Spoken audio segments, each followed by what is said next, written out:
난세에 영웅이 난다는 말이 있습니다.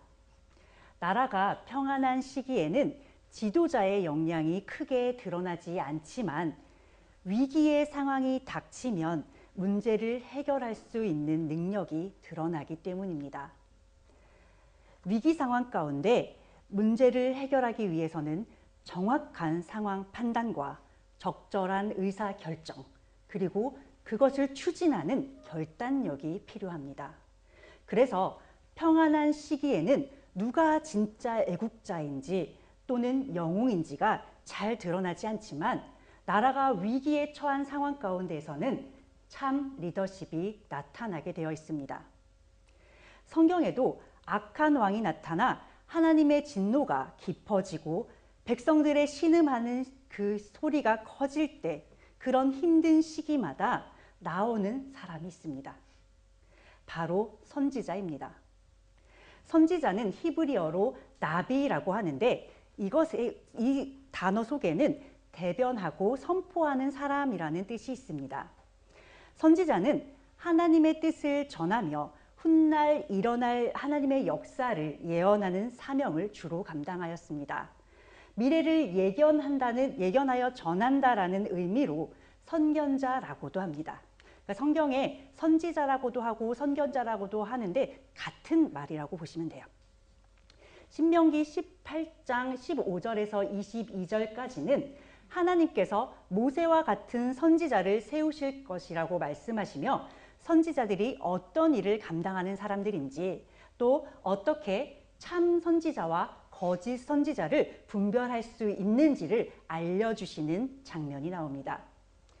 선지자는 백성들을 위해 세워진 사람으로 하나님의 명령을 백성들에게 그대로 전해야 합니다. 그리고 백성들은 하나님의 이름으로 전하는 그 선지자의 말씀에 귀 기울이고 순종해야 합니다.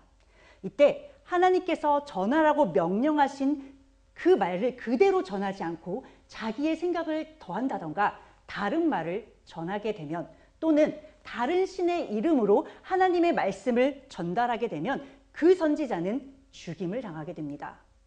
또 그 선지자가 거짓 선지자인지 참 진리만을 전하는 참 선지자인지 구별할 수 있는 방법은 그가 전한 이 말씀이 그대로 성취되었는지의 여부에 달려 있습니다. 구약에 보면은 두 종류의 선지자가 나오고 있습니다.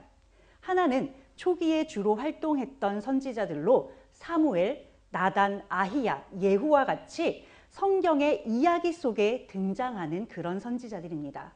초기 선지자들 중에 대표적인 인물은 엘리야와 엘리사입니다. 이들은 성경에서 굉장히 많은 역사를 행하며 하나님의 기적을 사람들에게 보인 선지자들입니다. 다른 한 부류는 저술 선지자로 성경을 직접 기록함으로써 하나님의 말씀을 전했던 선지자들입니다. 이들은 다시 대선지자들과 소선지자들로 구분이 되는데 이것은 그들이 더 큰 역사를 행했고 더 큰 기적을 행했기 때문에 붙여진 이름이라기보다는 그 선지서의 길이에 달려 있습니다. 책의 분량이 많은 그런 선지자들, 즉 이사야, 예레미야, 에스겔, 다니엘까지를 대선지자로 보고 있습니다. 그리고 나머지 호세아부터 말라기에 이르기까지 짧은 선지서들을 쓴 그 선지자들을 소선지자라고 분류하고 있습니다. 이 선지자들의 주요 임무는 하나님의 말씀을 특정한 역사적 상황에서 백성들에게 또는 특정 사람에게 선포하는 것이었습니다. 하지만 아무리 하나님의 뜻을 전하는 것이고 하나님께서 그가 행할 길을 일일이 세심하게 알려주신다고 하더라도 선지자가 사명을 감당하는 것은 그렇게 녹록한 일은 아니었습니다. 아주 특별한 사명입니다. 선지자들이 행한 일들을 성경을 통해서 보게 되면 왕을 지명한다던가 그 지명한 왕에게 아주 혹독한 심판의 말씀을 전하기도 했습니다. 당신이 왕이 될 것입니다 라고 예언을 하고 전하는 것은 어떻게 보면 기쁜 소식을 전하는 것이니까 조금 수월하지 않았을까 생각할 수 있지만 우리가 왕이 지명됐던 그 순간들을 한번 생각해 보면 이미 왕이 있는데 그 왕이 너무 패역하니까 새로운 왕을 하나님께서 지명하시게 되거든요. 그러니까 사울이 이미 있는데 다윗 왕을 지명하셨죠. 그리고 솔로몬이 있는 상태에서 여로보암을 왕으로 지명하시거든요. 그러니까 이거는 선지자 입장에서는 그 새로운 왕을 세우는 것이 자칫 기존 왕을 배반하고 모반하는 행위입니다. 이것은 대역죄예요. 그래서 이 기쁜 소식을 전할 때조차도 선지자들은 자신의 목숨을 걸고 이 말씀을 전해야 했던 것입니다. 기쁜 소식을 전할 때도 이러할진데 심판의 말씀을 전할 때는 어땠을까요? 정말 이 왕이 심판의 말씀을 전한 그 사람이 그걸 잘 받아들여서 돌이키면 너무 감사한 거고, 대부분의 경우에는 나한테 악한 말을 전하는 이 선지자를 그냥 두지 않거든요. 그러니까 이 선지자들은 자신에게 언제 닥칠지 모르는 그 위협과 고통에도 불구하고 사명을 감당해야 했던 것입니다. 따라서 이들에게 필요한 것은 담대한 용기와 끝까지 믿음을 잃지 않는 신실한 믿음이었을 것입니다. 선지자들은 하나님의 메신저로 활약을 했는데, 구약에는 여호와의 말씀이 누구누구에게 임하였다라는 방식으로 선지자를 세우시는 하나님의 그 말씀을 볼 수 있습니다. 근데 이런 표현이 자그마치 120회 이상이나 성경에 나오고 있습니다. 이토록 많은 선지자들을 하나님께서 지명하시고 그들이 하나님의 말씀을 전해야 했다는 것은 그만큼 이스라엘이 하나님 앞에 범죄했음을 뜻합니다. 그리고 그로 인해 하나님의 심판이 임박한 상황들이 굉장히 자주 반복되었다는 것을 알 수 있습니다. 특히 우리는 열왕기서를 남과 북으로 나뉜 이스라엘 왕국의 그 세워진 왕들의 이야기라는 뜻으로 열왕기서라고 하고 있습니다. 그러나 그 왕들이 패역한 왕들이었고, 그 패역한 왕들의 시대에 활동했던 선지자들의 이야기이기도 합니다. 어긋난 길을 걸어가는 왕들과 악한 왕들로 인해 함께 죄로 치우쳐 버렸던 그 이스라엘 백성들을 일깨우시기 위해 하나님은 끊임없이 선지자들을 세우시고 그들을 보내시며 하나님의 뜻을 전하셨습니다. 열왕기상 17장 1절, 길르앗에 우거하는 자 중에 디셉 사람 엘리야가 아합에게 말하되, 내가 섬기는 이스라엘의 하나님 여호와께서 살아계심을 두고 맹세하노니 내 말이 없으면 수년 동안 비도 이슬도 있지 아니하리라 하니라. 악한 아합 왕의 시대에 하나님은 역사상 가장 위대한 선지자인 엘리야를 세우셨습니다. 그리고 그에게 하나님의 뜻을 전하게 하셨습니다. 엘리야에 대한 개인적인 기록은 남아있지 않습니다. 그러나 성경은 그가 길르앗의 디셉 사람이라고 소개하고 있습니다. 디셉의 정확한 위치가 어느 곳인지 그 지리적 위치를 지금은 알 수 없습니다. 그런데 그 길르앗이라고 하는 위치를 보면 요단강을 기준으로 동편에 있는 그런 땅입니다. 산지예요. 그러니까 이게 그 모세의 시대에 이 동쪽 땅을 가나안을 정복하기 전에 동쪽 땅을 먼저 점령했거든요. 그때 이 땅이 살기에 적합하다고 생각했던 르우벤과 갓과 므낫세 반지파가 이곳에 우리는 정착하겠습니다. 대신 우리가 이곳에서 정착할 어린 자녀들과 가축과 노인들을 남겨두고 소수의 정예 부대들이 먼저 앞서서, 이스라엘 백성에 앞서서 이 서쪽 지역을 점령하는 데 최선을 다해서 싸우겠습니다 라고 맹세하고 이곳에 정착한 곳이거든요. 그러니까 이제 정착하고 나서 나중에 이제 완전히 분리돼서 정착을 할 때 이 두 지파 반이 어떤 이야기를 하냐면, 나중에 훗날 자손들이 볼 때 이 요단강을 중심으로 동편에 있는 사람들은 우리와 다른 민족이야 라고 말할까 봐 두려워서 여호와를 위한 단을 따로 쌓기도 합니다. 이 이야기는 무엇이냐면, 이 이스라엘이라는 나라의 역사가 요단강 동편보다는 서쪽을 중심으로 이루어졌다라는 것입니다.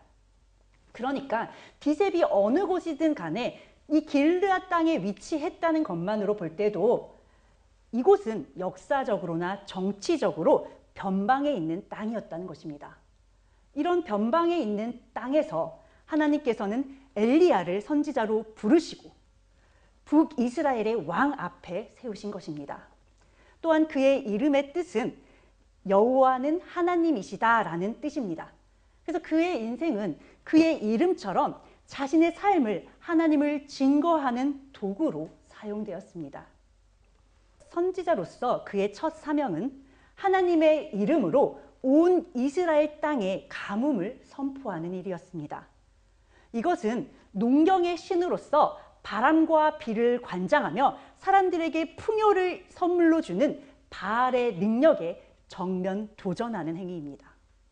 동시에 타락한 이스라엘 백성들에게 만물을 주관하는 진짜 주인이 누구인지 보여주시기 위해 하나님께서 내리시는 재앙이기도 합니다.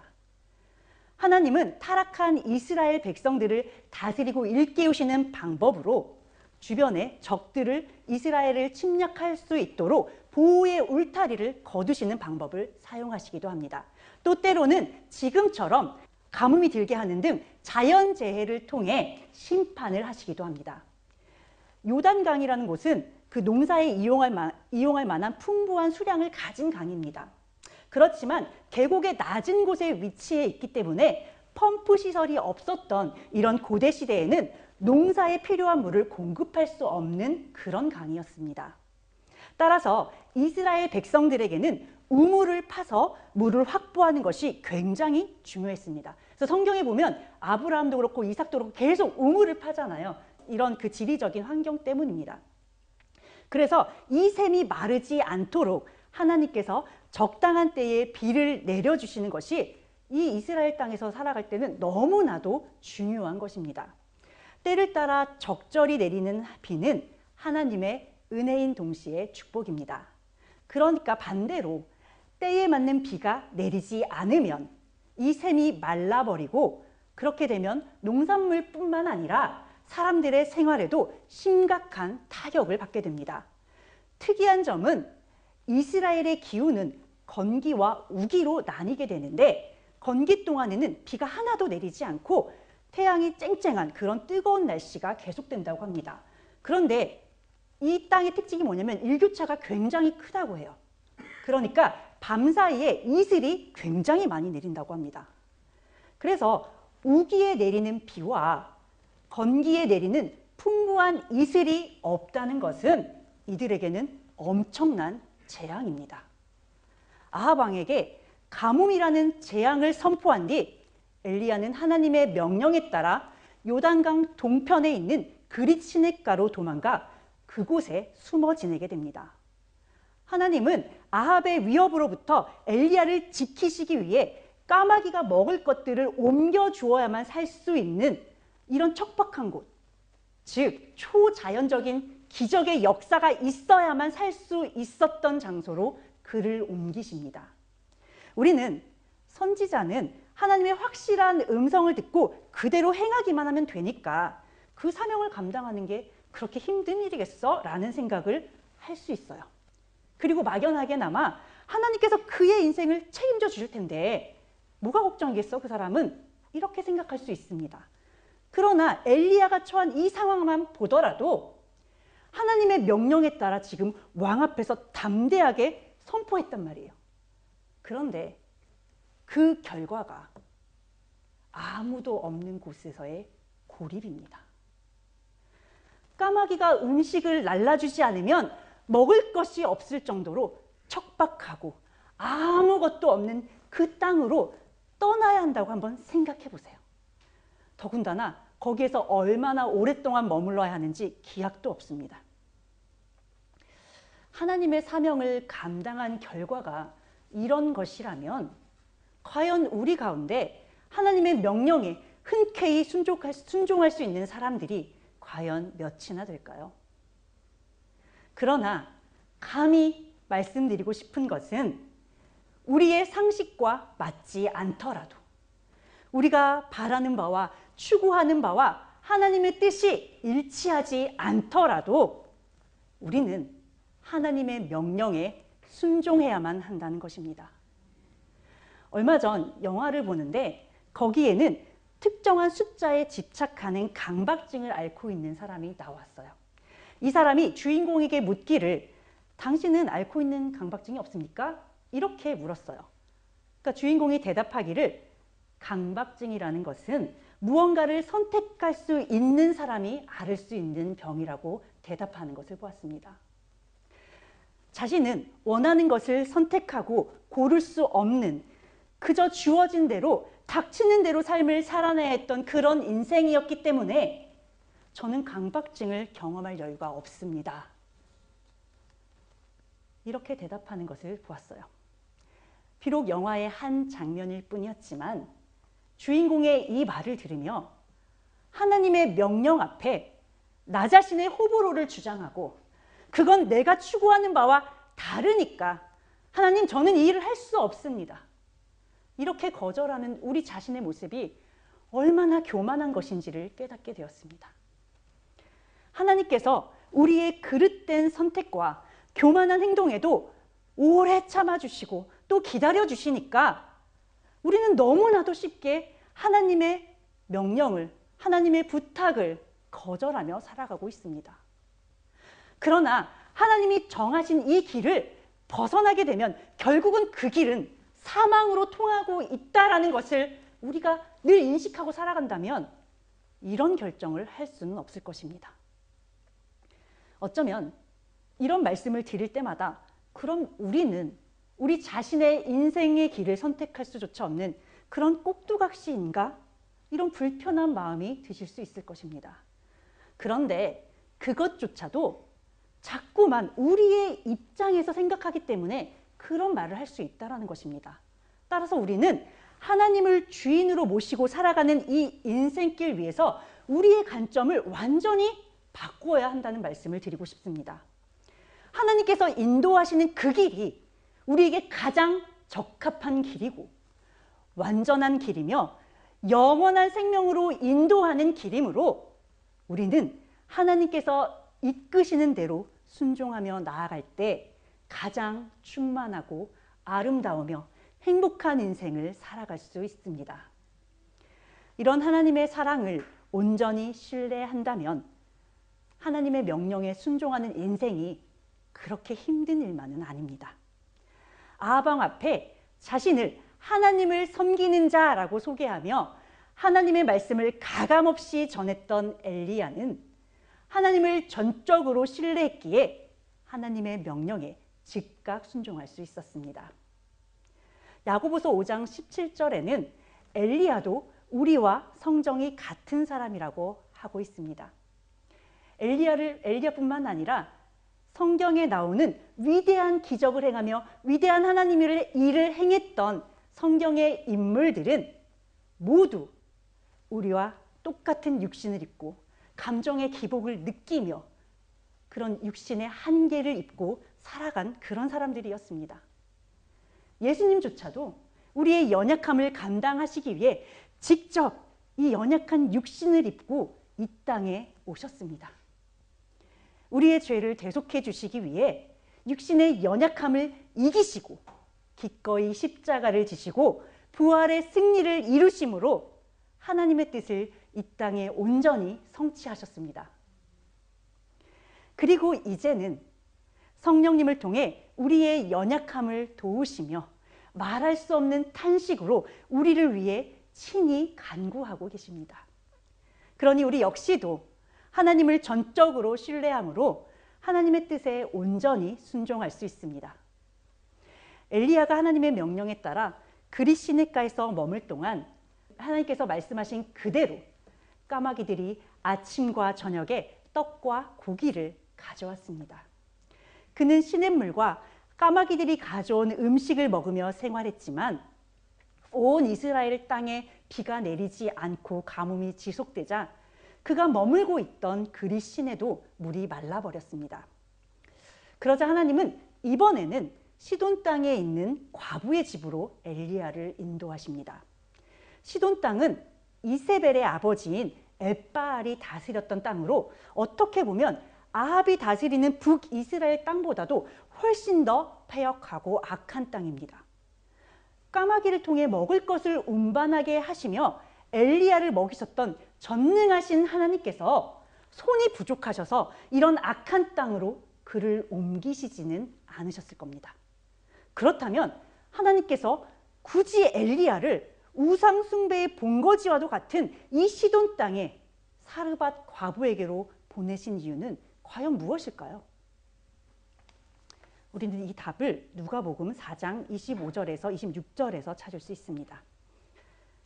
내가 참으로 너희에게 이르노니 엘리야 시대에 하늘이 3년 6개월간 닫히어 온 땅에 큰 흉년이 들었을 때에 이스라엘에 많은 과부가 있었으되 엘리야가 그중 한 사람에게도 보내심을 받지 않고 오직 시돈 땅에 있는 사렙다의 한 과부에게 뿐이었으며, 놀랍게도 하나님께서 엘리야를 사르밧의 과부에게로 보내신 이유는 예수님이 하신 이 말씀을 통해 드러나고 있습니다. 엘리야를 영접하고 그에게 대접했던 이 여인의 순종과 믿음을 통해 그 이방 여인을 구원하시겠다는 하나님의 개입이자 섭리입니다.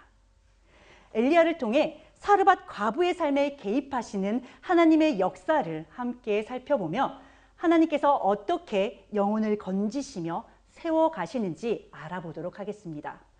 먼저 하나님은 엘리야에게만 사르밧으로 가라 이렇게 명령하시지 않습니다.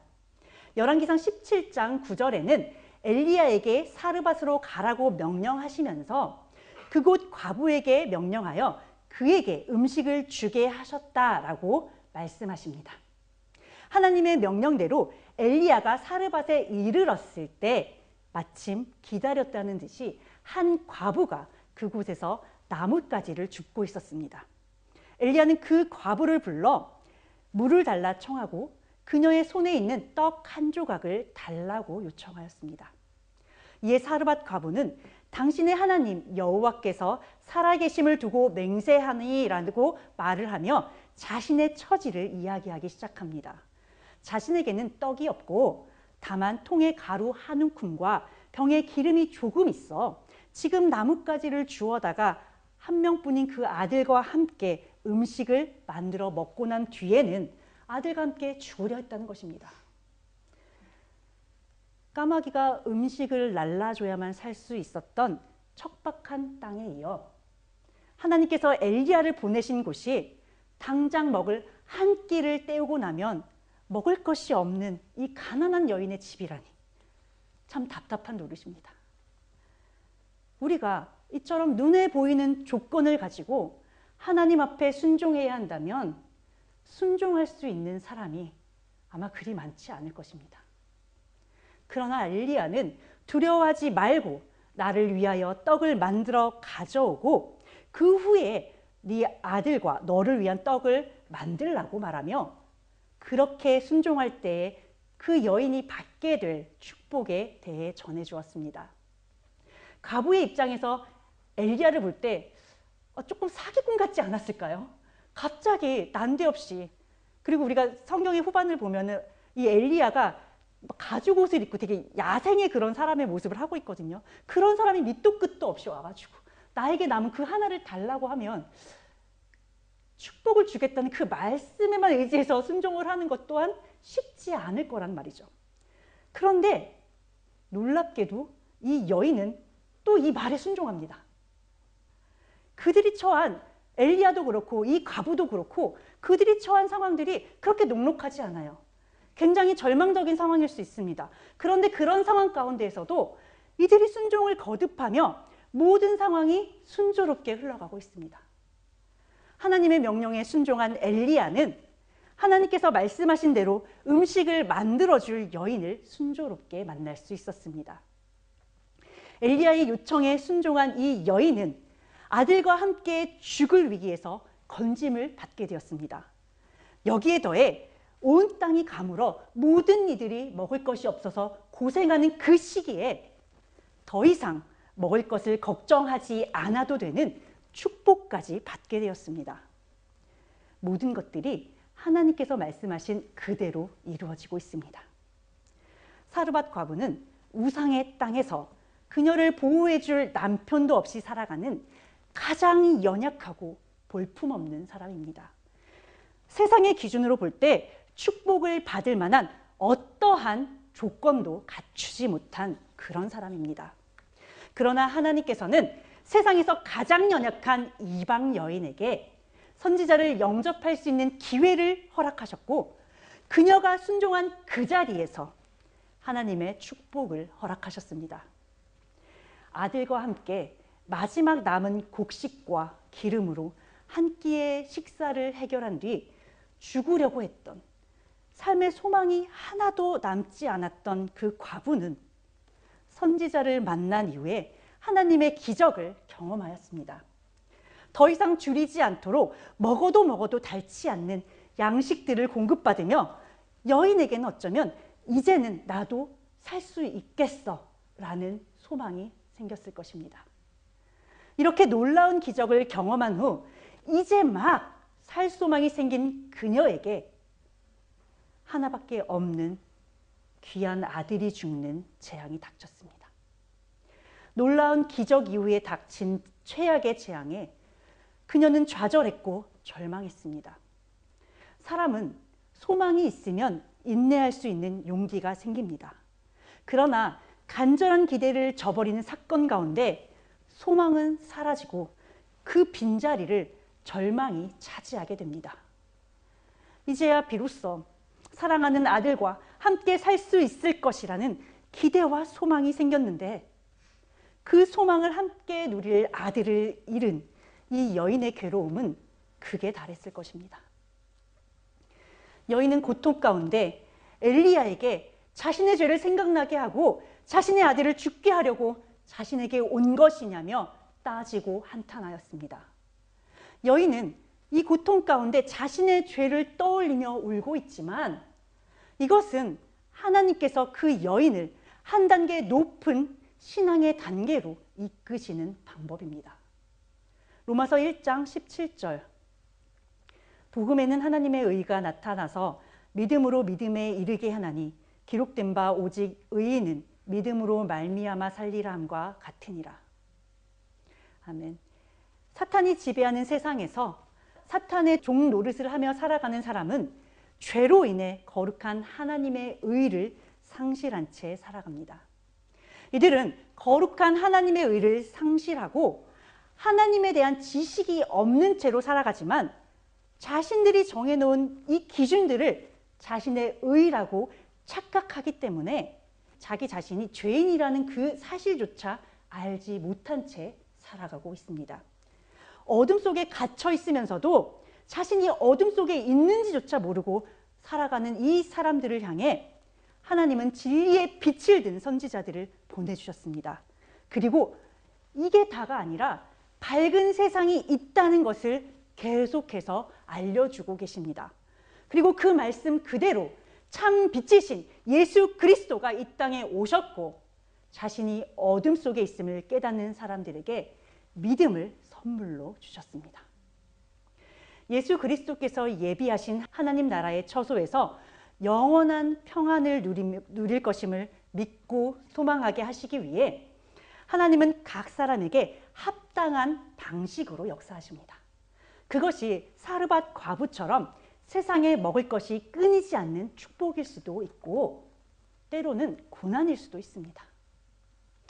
그런데 하나님께서 성도들에게 진짜로 원하시는 믿음은 지금 허락하신 그 상황에서 만족하고 안주하는 것이 아닙니다. 이 모든 것들을 허락하신 분이 하나님이시며 이 세상에서 허락하신 모든 것들은 확신을 가지고 하나님께로 나아가기 위한 과정에서 만나게 되는 도구일 뿐이라는 것을, 이것을 아는 믿음을 하나님은 우리에게 요구하고 계십니다. 사르밧 과부가 이제야 살만하다라고 생각하며 내일을 향한 소망을 품었던 그 신앙의 단계에서 한 단계 더 성장하길 원하시며 지금 이 고난을 허락하시는 거예요. 즉 세상에서 누리며 살아가는 것이 희망이 아니라 세상에는 희망이 하나도 없다, 이것을 깨닫고 예수 그리스도만을 바라보는 신앙이 바로 하나님께서 원하시는 믿음의 단계입니다. 그러므로 이제 사랑하는 아들과 함께 하나님께서 풍요롭게 허락하시는 복을 누리며 살아가는 내일을 꿈꾸는 이 여인에게 가장 귀한 아들을 잠시 빼앗는 고통을 허락하시는 것입니다. 그 모든 축복을 허락하시고 주관하시는 분이 누구인지 확실히 알고 더 한 차원 높은 믿음에 이르길 원하시는 하나님의 사랑인 것입니다.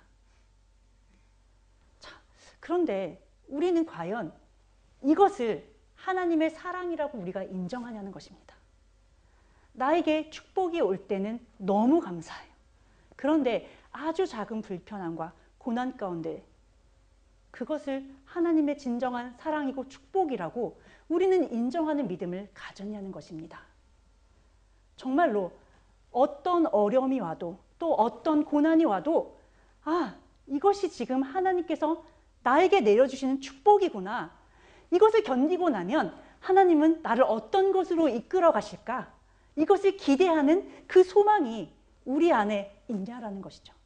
정말 고단하고 힘든 그런 인생 가운데 우리가 이것을 하나님의 사랑으로 보지 않는다면 우리는 늘 지치고 늘 소망이 없고 늘 힘들게 살아가게 될 것입니다. 약속을 받은 성도들이 이 땅에 썩어질 것들을 의지하지 않도록 은혜를 부어주시며 하나님의 신성한 성품에 참여하는 거룩한 성도가 되게 하시는 것이 바로 하나님이 원하시는 것이고 그것이 바로 하나님의 섭리인 것입니다. 이 사실을 알고 거룩한 믿음을 지켜내고 그 은혜를 지켜내는 것이 바로 하나님께서 원하시는 믿음의 단계입니다. 사르밧 과부의 세상적인 사고방식을 무너뜨리시고 그녀의 믿음을 참된 믿음으로 이끄시기 위해 하나님께서는 아들의 죽음을 허락하셨습니다. 세상에서 가장 소중하게 여기던 아들의 죽음 앞에 이르러서야 그 여인은 그제야 자신의 죄를 돌아봅니다. 그러나 죄를 생각한 여인은 그 자리에서 회개하지 않고 도리어 엘리야를 원망합니다. 단순히 아이의 죽음이라는 고난이 자신의 죄 때문이라는 생각에서 벗어나지 못하는 신앙의 단계에 있었기 때문에 그렇습니다. 이것이 바로 우리 사람들의 일반적인 생각이죠. 욥의 친구들 역시 욥에게 닥친 고난이 그의 죄의 결과로 받게 된 하나님의 심판이라는 생각에서 벗어나지 못했습니다. 그러니까 자꾸만 욥에게 네가 죄 지은 게 없어 정말로? 그 죄를 빨리 생각하고 빨리 하나님 앞에 회개하고 돌이켜라는 권면만 하고 있죠. 그러나 고난이라는 것은 하나님의 심판이나 징계일 수도 있지만 우리들의 믿음을 더욱 굳세게 세우시기 위한 훈련과 연단일 수도 있습니다. 따라서 우리는 고난이라는 그 하나의 상황만, 겉으로 보이는 상황만 보고 이것을 함부로 판단해서는 안 되는 것입니다. 아들의 죽음 앞에 자신을 원망하는 여인을 본 이 엘리야는 하나님 앞에 아이를 안고 자신이 거처하는 방으로 올라가 자신의 침상에 아이를 누입니다. 그리고 하나님께 부르짖어 기도합니다. 하나님께서는 엘리야의 간절한 부르짖음에 응답하시어 아이가 다시 살아나는 기적을 허락해 주셨습니다.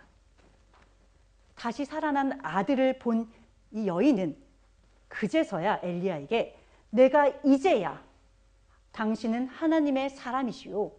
당신의 입에 있는 여호와의 말씀이 진실한 것인 줄 아노라 라고 고백합니다.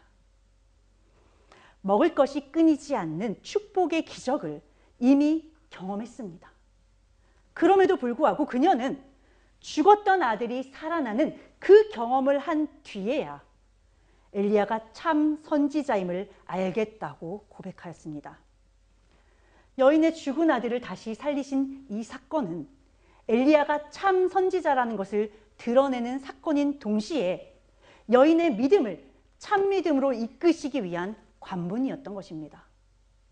엘리야는 이 사건을 통해 하나님이 어떤 분이신지, 그런 하나님께서 자신을 부르셨고 어떤 능력을 주셨는지 확실하게 깨닫게 되었을 것입니다. 그리고 세상의 권세를 가진 악한 아합과 이세벨 앞에서 담대하게 하나님을 증거할 수 있는 확신을 얻게 되었을 것입니다. 한편 사르밧 과부는 생명의 주인이 누구인지 분명히 깨닫게 되었을 것입니다. 하나님의 기적을 경험할 아무런 공로도 없는 연약한 이방 여인이었던 자신이 하나님의 은혜를 받아 선지자를 대접하는 일에 쓰임을 받은 것과 아들의 죽음이 결코 우연히 일어난 일이 아니라는 것을 알게 되었을 것입니다. 자신이 죄인인 줄 모르고 살아가는 인생은 실상은 그 자체로 죽은 인생입니다. 그런데 사람들은 그 안에서 자기가 살았다고 생각하고 만족하며 살아갑니다. 그래서 그것을 괜찮다고 여기고 있어요. 그러나 그리스도의 참 빛을 맛보고 하나님의 영광의 나라를 소망하는 순간 지금까지의 인생이 영원한 죽음으로 나아가는 인생이었다는 것을 깨닫게 됩니다. 그리고 자기 자신이 죄인이었다는 것을 깨닫게 됩니다. 그 자리에서 회개하고 돌이켜야 하지만 그럴 지혜와 힘도 없어 탄식만 하고 있는 영혼을 위해 성령님께서는 지금도 중보하고 도우시고 계십니다. 성령님께서 우리 안에 내주하시며 우리 영혼의 필요를 공급하고 계시기 때문에 우리는 하나님이 어떤 분이신지 알 수 있으며 그리스도의 십자가의 은혜 앞에 굴복할 수 있습니다. 내가 내 의지로 이런 것들을 행하는 것이 아니란 말이에요. 십자가 앞에 우리의 공로가 하나도 없음에도 불구하고 그리스도를 믿고 의지하며 이 땅의 삶을 하나둘 살아낼 때 영원한 하늘의 그 나라를 소망할 수 있는 것입니다. 영원한 생명으로 나아가는 인생 가운데 만나게 되는 모든 사건과 상황들은 하나님께서 우리의 믿음을 한 단계 더 성장시키기 위해서 만나게 하시는 그런 도구일 수도 있습니다. 그리고 때로는 심판의 자리에서 돌이키길 원하셔서 주시는 기회일 수도 있습니다. 그러므로 세상의 잣대를 가지고 함부로 판단하시지 마시고 말씀과 기도로 분별하는 겸손한 믿음을 가지시길 바랍니다. 하나님께서는 정치적 변방이었던 길랏 디셉이라는 땅에서 엘리야를 선지자로 세우셨습니다. 부정한 짐승인 까마귀를 택하셔서 선지자에게 음식을 나르게 하셨습니다. 우상숭배의 본거지였던 시돈 땅에 가난한 과부를 택하셔서 선지자를 대접하는 사명을 맡기시고 죽은 아들이 살아나는 기적을 베푸셨습니다. 세상의 연약한 자들을 택하셔서 강한 자를 부끄럽게 하시는 하나님께서 지극히 작은 여러분과 저를 택하셔서 이 귀한 진리의 말씀을 주셨습니다. 우리는 이 귀한 복음을 전하는 것으로 하나님의 역사에 동참하는 복을 받은 자들입니다. 어떤 믿음을 가지고 어떤 충성을 하실지 고민하시고 기도하시며 인내하시어 성령의 충만한 인도하심을 따르시길 바랍니다. 사람과 환경을 보지 마시고 여러분을 사랑하시어 여러분을 세우시길 원하시는 그 하나님만을 바라보심으로 참된 믿음의 열매를 하나님께 드리시는 여러분과 제가 되기를 간절히 소망합니다. 마치겠습니다. 살아서 역사하시는 하나님 아버지, 저희들이 어떻게 하나님의 크신 사랑을 다 헤아릴 수 있으며 아버지의 큰 뜻을 다 알 수 있겠습니까? 아무도 주목하지 않는 변방의 땅에서 위대한 선지자 엘리야를 부르시고 부정한 짐승을 통해 하나님의 사람을 살리시는 역사를 행하시며 우상숭배가 만연한 곳에서 가장 연약한 여인을 건지시는 하나님의 섭리와 사랑을 저희는 도저히 이해할 수 없는 자들입니다. 그러나 그런 주님이시기에 아무 힘도 없고 아무런 영향력도 없는 저희들을 건지셔서 진리의 말씀을 허락하시고 예수 그리스도의 사랑을 덧입고 하나님과 교제하는 기쁨을 허락해 주셨습니다. 이 시간 각자의 삶의 자리에서 고단하고 지쳐 이런 주님의 사랑을 잊고 불평할 때가 더 많은 저희들의 연약함 가운데 함께 하여 주시기를 소망합니다. 말씀으로 위로받고 하나님께 더 가까이 나아가면 저희들의 삶을 주님께서 기뻐하실 만한 도구로 드리길 원하오니 저희를 엘리야와 같이 까마귀와 같이 사르밧의 가부와 같이 사용하여 주시옵소서. 주님께서 저희들을 주님의 자녀로 인도하시고 아버지 끝까지 주님을 만나는 그날까지 인도하여 주시기를 간구드리며 예수 그리스도의 이름으로 기도드립니다. 아멘.